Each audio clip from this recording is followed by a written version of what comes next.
चुनौतियां है रास्ता। गृहलक्ष्मी की कहानी।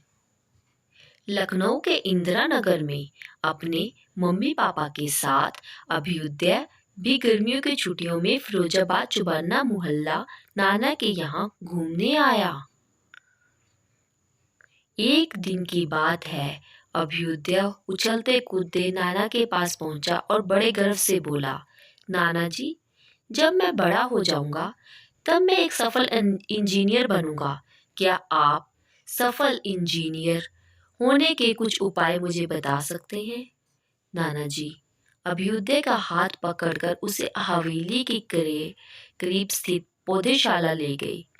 वहां जाकर नाना जी ने दो छोटे छोटे पौधे खरीदे और हवेली आकर उन्हें एक पौधा हवेली के बाहर कच्ची धरती में और दूसरा हवेली के अंदर लगा दिया। अब नाना जी ने अभ्युदय से पूछा, बताओ दोनों में से कौन सा पौधा ज्यादा फूलेगा?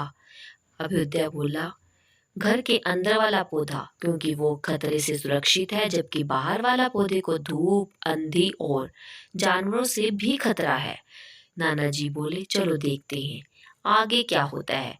नाना जी दोनों पौधों पर ज्यादा ध्यान देते रहे। समय बीतता गया।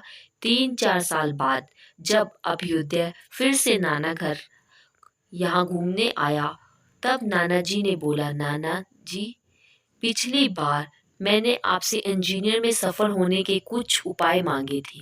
नाना जी अभ्युदय को उस जगह ले गए जहाँ उन्होंने गमले में पौधा लगाया था।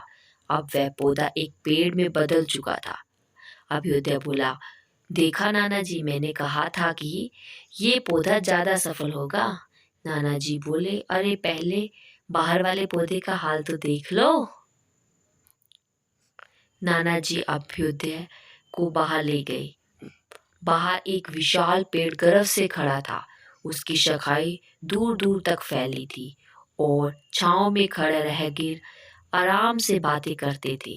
यह नजारा देख नाना जी अभ्युदय से पूछा, बताओ कौन सा पौधा ज्यादा सफल हुआ? अभ्युदय हैरानी से बोला, लेकिन ये कैसे संभव है? बाहर तो उसे ना जाने कितने खतरों का सामना करना पड़ा होगा। नाना जी बोले, हाँ, बाहर वाले पौधे को बहुत सी चीजों का सामना करना पड़ा, लेकिन समस्याओं का सामना करने से अपने फायदे भी तो हैं। बाहर वाले पौधे के पास आजादी थी कि वह अपनी जड़ें जितनी चाहे उतनी फैला ले, अपनी शाखाओं से आसमान को छू ले। और तुम जिस आंधी तूफान को इसके लिए मुसीबत समझते थे, उसी से इस पेड़ की जड़ों को इतना मजबूत बना दिया कि आज छोटे आंधी तूफान भी इस पेड़ का कुछ ना बिगाड़ सके।